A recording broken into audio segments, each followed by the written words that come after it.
करवट बदल रहा है देखो, करवट बदल रहा है देखो, भारत का इतिहास, भारत का इतिहास।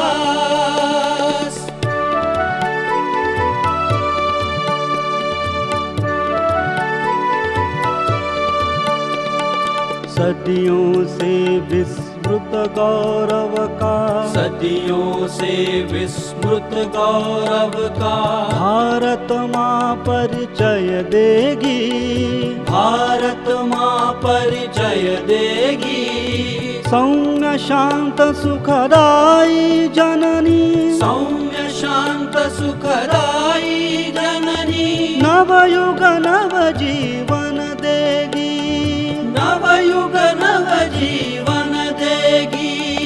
उस जीवन दर्शन से होगा, उस जीवन दर्शन से होगा मानव धर्म विकास, मानव धर्म विकास। पश्चिम के असफल चिंतन का, पश्चिम के असफल चिंतन का, शनै शनै हो ह्रास, शनै शनै हो ह्रास। जय श्री राम। योगेश अनंत काले सभी सुनने वालों को प्यार भरा नमस्कार। मित्रों, 20 जून 1858 ग्वालियर के मैदानी इलाके में रानी लक्ष्मीबाई इस समरांगण में वीरगति प्राप्त हुई। अब ह्यू रोज, व्हिटलॉक, कनिंग, कॉलिन कैम्बल, खुद अंग्रेजी रानी, वो तो वहाँ पे जश्न मनाते होंगे कि चलो सबसे बड़ा कांटा दूर हो गया।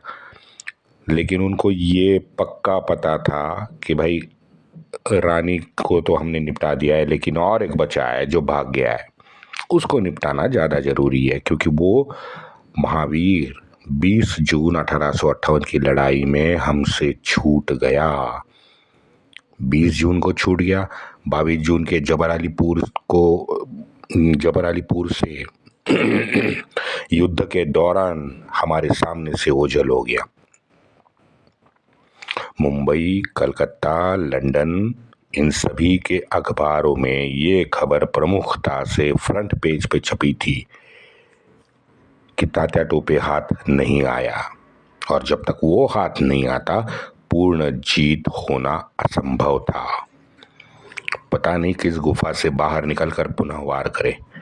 अखबारों ने तो रानी सरकार को डायरेक्ट लंदन के अखबारों ने रानी सरकार को नसीहत देना प्रारंभ किया। अब बताओ, अब जिससे गोरे डरते थे उसकी 20 और 22 जून के बाद जो परिस्थिति थी वो जरा देखते हैं। दरअसल ग्राउंड रियलिटी ये थी कि झांसी और ग्वालियर में तात्या ने बहुत सारे कष्ट उठा के मेहनत करके जो हमारे आम जनवासी थे या हमारे वन निवासी थे उन लोगों की एक फौज खड़ी कर दी। चलो ठीक है, हाँ अच्छा, ये दो जो युद्ध हुए उनमें एक तो ज़्यादातर वो मारी गई या भाग गई। तोहफे उनको बनाना नहीं आता था, हाँ, हाथों में एक राज्य नहीं था, भूखे पेट कोई कैसे लड़ सकता है। आधुनिक हथियार तो 99% इन लोगों ने देखे ही नहीं थे, प्रशिक्षण ही नहीं था। उत्तर प्रदेश, मध्य प्रदेश, बंगाल के ये जो सत्ताधारी थे, नामधारी, गुलाम, सरदार, इत्तेदार, जमींदार, साहूकार, सबका अपना अपना एजेंडा चल रहा था, सबका। किसी को पैसा, किसी को पेंशन, किसी को सत्ता, किसी को दारुल इस्लाम, सबको अलग अलग चाहिए था। लेकिन हिंदवी स्वराज्य की चाह रखने वाले गिनती बराबर भी नहीं थे, जो मातृभूमि के लिए निस्वार्थी होकर अपना जीवन खपा दे। और ये बुद्धिमान चतुर अंग्रेज जानते थे कि असली शत्रु कौन है। वो है तात्या टोपे, जो पूरे भारतवर्ष की सोच बदलने में सक्षम है। इन सामान्य बुद्धि भ्रष्ट अंधे अनुयायी बोले मासूम डरे हुए गरीब हिंदुओं में चेतना जगाए, उनका आत्मविश्वास लौटाए जो 1200 साल से निर्जीव होकर कूड़े में पड़ा था। हरे टिड्डे, ये नशेड़ी अय्याश खाना बदोश मोमिनों ने हमारे हिंदुओं के जीवन मूल्यों का पूरी तरह से ह्रास कर दिया था। उन्होंने ना सिर्फ हमारी जमीन लूटी, हमारा धान अनाज वो लूटकर हमें भूखा रखा, नहीं, पूरा घर लूट के हमें कफलक संपत्तिहीन बनाया। बल्कि उनके हमारी आस्था श्रद्धा के केंद्र मंदिर और सबसे मूल्यवान हमारी शक्ति नारी शक्ति पे आघात करके हमारे मानसिकता को घायल इन्होंने किया। उस पे उसने आघात किया और इन सब के सामने धर्मांतरण तो बस एक प्रक्रिया होती है और क्या रहता है। भूखे नंगे बेघर बीमार मनुष्य, और उसको अगर आप रोटी के 2 टुकड़े देने से पहले होलू कहलवाए या कहने पे बाध्य करे, ये तो बहुत आसान है भाई, जो चाहे बुलवा लो, रोटी पानी पिलाओ। सबसे पहले भूखे पेट को रोटी चाहिए। उसको जय श्री राम कहने को बोलो, लुल्लु कहलवाओ, ला इलाहा इल्लल्लाह करवाओ, क्या फर्क पड़ता है उसको? सोचो आप। अब अपनी सभ्यता में इन सब लोगों को ढाना अंग्रेजों के लिए बहुत आसान था, क्योंकि भटके हुए जो राही होता है, आप सोच के देखो, अगर भटके हुए राही को कोई सामने वाला मिल जाए और वो रास्ता दिखाए कि भाई हाँ ये इससे सीधे चले जाओ, ये सही रास्ता है, तो उस पे चलने की उस राही की इच्छा सबसे प्रबल होती है, क्योंकि अशांत मन को शांति चाहिए भाई। वो गाइड अगर गलत भी दिशा भी दिखा रहा है तो बिना विलम्ब हम उस रास्ते चलने पड़ते हैं। सोचो क्यों? क्योंकि सामने वाले ने जो दिखाई दिशा है उससे भी ज़्यादा उसका आत्मविश्वास और उससे आने वाली जो सकारात्मक ऊर्जा है वो हमें ज़्यादा भाती है। अब वही हमारे मन स्वास्थ्य को ऊर्जावान करती है। वैसा ही कुछ हमारे हिंदुओं के बारे में हो गया। लेकिन ये तो त्रिवार सत्य है कि ये पंच तत्व और प्राण शक्ति का नियम है कि निसर्ग ने बनाए पंच तत्व के नियम से हम सब बाध्य है। कोई माई का लाल नहीं है कि इस नियम को अपनी बुद्धि लगा के नई व्यवस्था खड़ी करे, कर ही नहीं सकता। चांद पे जाओ, सूरज पे जाओ, न्यूरोसेल का आविष्कार करो या सोफिया को ज़्यादा एडवांस करो, जो कुछ करो, कॉस्मिक एनर्जी को बस में हम नहीं कर सकते, क्योंकि हम उसी का एक भाग है। चलो, मैं विषयांतर करने में बहुत फेमस हूँ, लेकिन जाते जाते एक ही वाक्य बताता हूँ। वैसे हमारे 13वें शतक में संत ज्ञानेश्वर जी ने संभाजीनगर से नज़दीक एक पैटर्न गांव है, वहाँ पे उन्होंने लिखा है, मैंने ज्ञानेश्वरी लिखी जो गीता पे टीकात्मक ग्रंथ है, वो लिखते हैं पिंडी ते ब्रह्मांडी। पिंड यानी आपका पिंड, आपके अंदर की शक्ति, आपकी प्राण शक्ति और ब्रह्मांड की प्राण शक्ति एक ही है। ब्रह्मांड के प्राण शक्ति का ही आप एक अंश हो। इसलिए हम कहते हैं कि हमें मरने के बाद मोक्ष मिलने की प्रार्थना करते हैं। मोक्ष यानी उस कॉस्मिक एनर्जी में हम पूरी तरह से हमारा विलय हो जाए।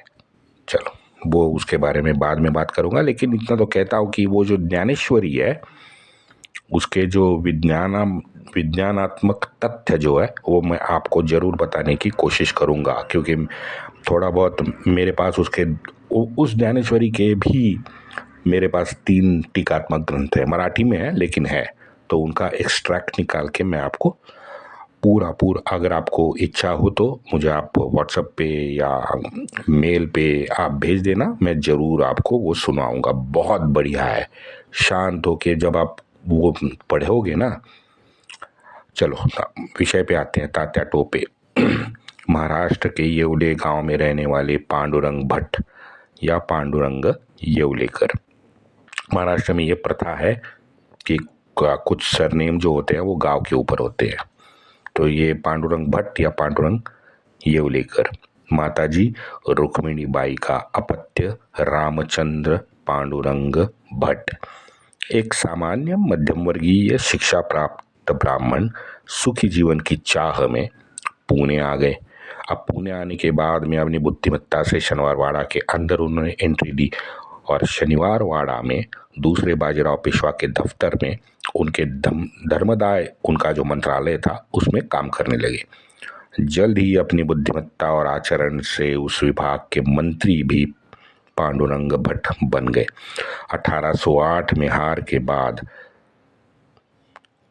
1818 में पुणे के शनिवार वाड़ा पे यूनियन जैक फहराने के बाद अंग्रेजों ने दूसरे बाजीराव को बिठूर भेज दिया, जहां ये हमारा आत्मविहीन निर्लज्ज राजा, मैं दूसरे बाजीराव की बात कर रहा हूं, ये आत्मविहीन निर्लज्ज राजा 31 साल अंग्रेजों के पेंशन पे वहां बिठूर में बैठ के राज करता रहा। कितनी मित्रों शर्मनाक जिंदगी है ये। जिसने शनिवार वाड़ा पे भगवा उतार कर यूनियन जैक लगाया, उसी आक्रांता के फेंके हुए 2 टुकड़ों पे आप 31 साल ऐश कर रहे हो बिठूर में जाके। कितनी शर्मनाक जिंदगी है ये। जिसके राजसत्ता के दौरान शिवाजी छत्रपति महाराज ने स्थापित की हुई हिंद स्वराज्य की नींव दूसरे बाजीराव के काल में उखड़ जाती है। कितना बड़ा कुकर्म इसने किया है। खैर, पांडुरंग राव ने मरते दम तक बिना गद्दारी किए दूसरे बाजीराव की या पेशवाई की, आप कह सकते हो कि पेशवाई की सेवा की। 1859 में तात्या के फांसी जाने तक, या कुछ इतिहासकार और संशोधक जो है वो संशोधन को अगर प्रमाण माने तो तात्या गायब होने तक, क्योंकि उनको फांसी हुई नहीं थी, ऐसे कुछ इतिहासकारों का, संशोधकों का मानना है। चलो, मैं दोनों का मैं आदर करता हूँ, लेकिन जो लिखा है वो मैं अभी आज आपको बताने की कोशिश कर रहा हूँ। तो तात्या के फांसी देने तक या तात्या के गायब होने तक पांडुरंग राव, उनके पिताश्री बिठूर में अपनी सेवा पेशवाई के हवेली में दे रहे थे। ये होती है स्वामी निष्ठा। तो ऐसे ईमानदार, स्वामीनिष्ठ और अध्यात्म को अपना जीवन बनाने वाली उनकी सहयोगिनी, उनकी माता, इनके कोख से 1814 में रामचंद्र का जन्म हुआ। मध्यम ऊंची, तेज दिमाग, एक पाठी हमारा रामचंद्र जल्दी ही नाना साहब, बड़ा साहब, राव साहब और ये अपनी छबेली के साथ बिठूर में शिक्षा प्राप्त करने लगा। इन चारों ने अपना बचपन एक साथ ही गुजारा। तो इनकी जो मित्रता थी वो जीवन भर सबने निभाया। स्वातंत्र्य युद्ध के हार के बाद भी नाना और बाड़ा साहब, ये दोनों तो नेपाल नरेश के पास चले गए। मैंने लास्ट एपिसोड में आपको बताया रानी लक्ष्मीबाई कोटसराय के अंतिम युद्ध में वीरश्री प्राप्त हुई। हाँ, गंगादास बाबा के पर्णकुटी में उन्होंने अपने प्राण त्याग दिए। बचे तात्या और राव साहब।